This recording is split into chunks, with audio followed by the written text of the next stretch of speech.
Assalamualaikum warahmatullahi wabarakatuh. Salam sejahtera untuk kita semua. Kita kembali dalam perkuliahan online Universitas Telkom dengan mata kuliah manajemen pemasaran ya. Untuk pertemuan ketiga hari ini ya. Oke, jangan lupa untuk paham channel disiapkan masing-masing. Langsung saja ya. Untuk linknya sudah saya share di sana. Klik link untuk mengikuti perkuliahan hari ini. Oke, perkuliahan akan segera kita mulai beberapa saat lagi.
Oke, kita mulai untuk perkuliahan hari ini ya. Mata kuliah kita adalah manajemen pemasaran. Pembahasan pertemuan kali ini kita membahas mengenai pemasaran dan produk mix. Marketing mix ya. Ini menjelaskan bauran ya, pemasaran marketing mix, mengidentifikasi atribut. Oke, untuk maaf.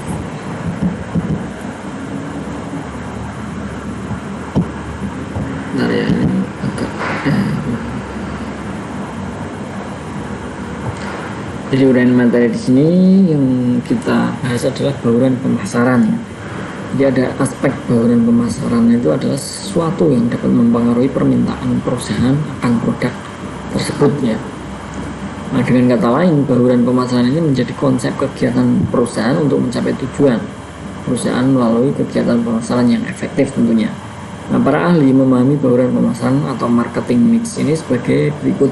Mungkin sering pernah dengar ya, marketing mix ya. Di sini ada pendapat beberapa dari Coulter dan Killer. Ini adalah bauran pemasaran atau marketing mix ini adalah seperangkat alat pemasaran yang digunakan perusahaan untuk terus-menerus mencapai tujuan pemasaran di pasar sasarannya. Kemudian menurut Jaslim Saladin ini, bauran pemasaran adalah serangkaian dari variabel pemasaran yang dapat dilakukan perusahaan digunakan untuk mencapai tujuan dalam pasar sasaran. Ini jadi ada beberapa pendapat ya.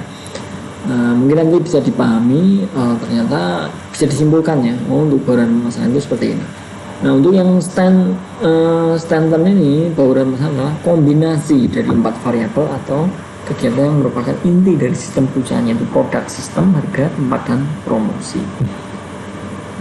Nah, dapat disimpulkan ya dan dipahami dari kombinasi 4 bauran pemasaran marketing mix ini yang membentuk dasar dari sistem pemasaran dan perusahaan dengan mengelola dan menggunakan setiap variabel untuk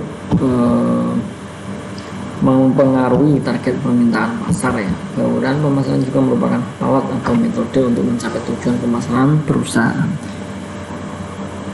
Kemudian unsur-unsur bauran pemasaran ini terdiri dari 4 ya elemen. Istilah 4P itu adalah product, price, produk, harga atau price, kemudian tempat, place, kemudian ada promosi, promotion. Jadi kita menggunakan istilah 4P, product, price, place, promotion. Yang ditambah lagi kita melakukan bisnis jasa menjadi 7P, product, price, place, promotion, people, cycle, evidence, itu ya. Kemudian ada proses. Ini menurut Kotler dan Keller juga, bauran pemasaran dapat diklasifikasikan menjadi 4 kelompok yang dikenal istilah 4P ya. Ada yang pertama adalah produk.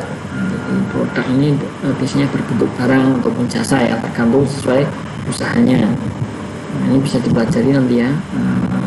Kemudian untuk harga atau price, ini adalah harga atau jumlah yang diberikan oleh konsumen untuk membeli atau mengganti produk. Ini silahkan di pelajari ya mengenai hal itu. Kemudian perusahaan menentukan harga menggunakan pendekatan penetapan harga umum yang mencakup 1 atau lebih dari 3 neraca penyeimbang.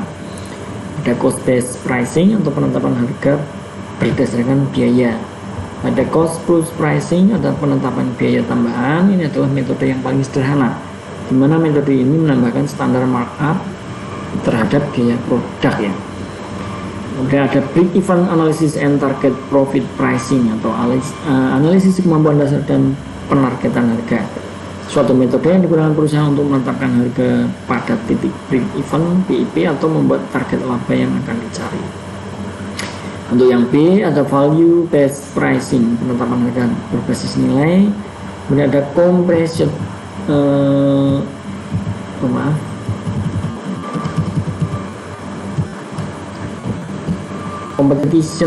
competition based pricing, penetapan harga berdasarkan persaingan. Jadi sesuai kompetisi ya. Jadi ada going rate pricing, penentuan harga yang berlaku dan yang berkala, silahkan dipelajari nanti.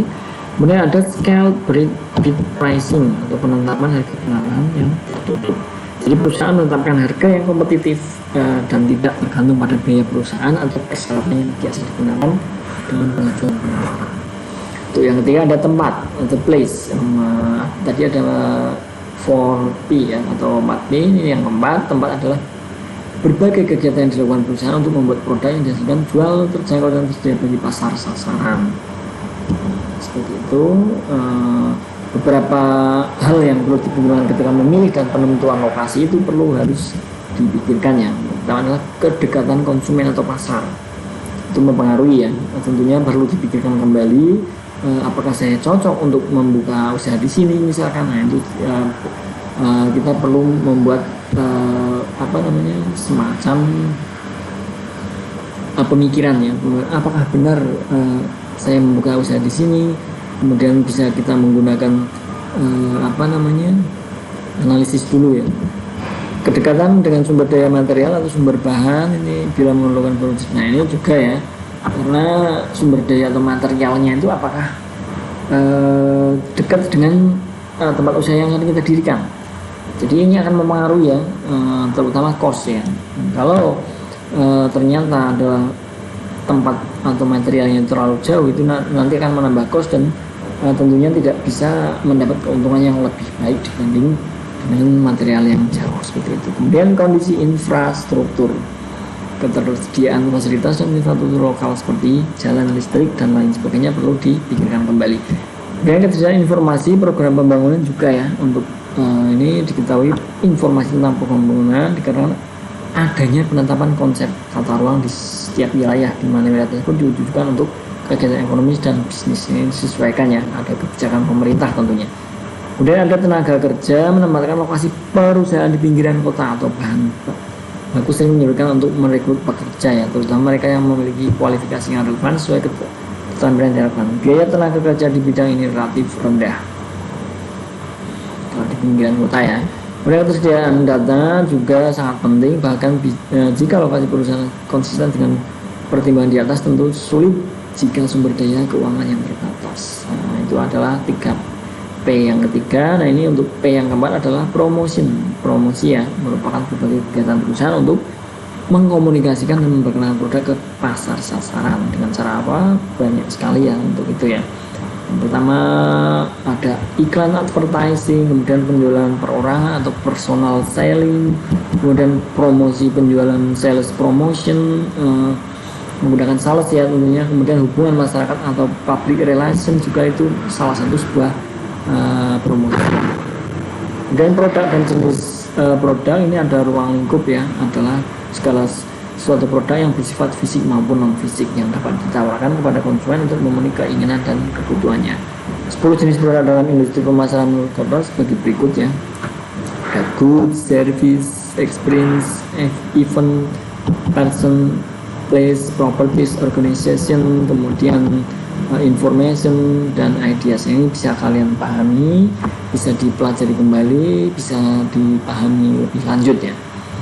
Kemudian yang kedua ada bauran yang P ya, bauran produk. Ini adalah produk assortment produk.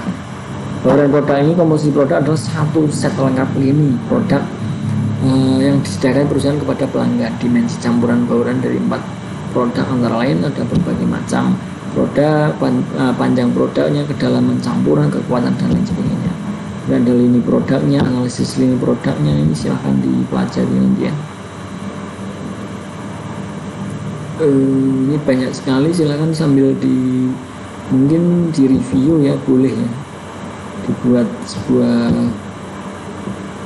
bahan untuk belajar, mungkin dibuat PowerPoint juga nanti bisa ya, bisa dikumpulkan mungkin kalau memang, atau nanti salah satu bisa menghubungi saya ya, menghubungi saya nanti akan saya berikan tugas tambahan mungkin ya, seperti itu.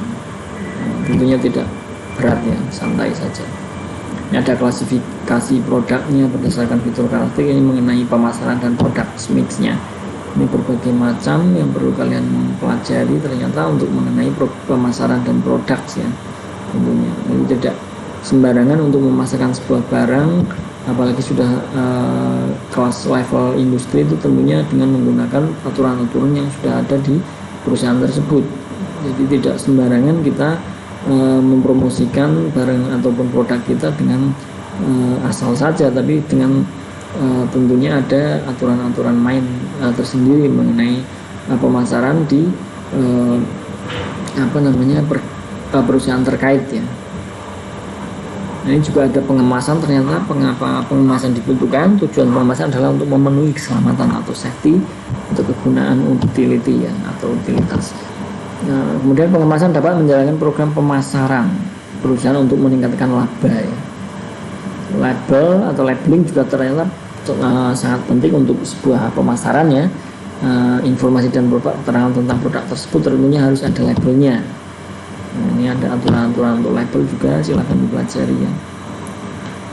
Ini latihan soal, apakah apa yang ketahui dalam produk dan nah, ini silahkan dipelajari terlebih dahulu.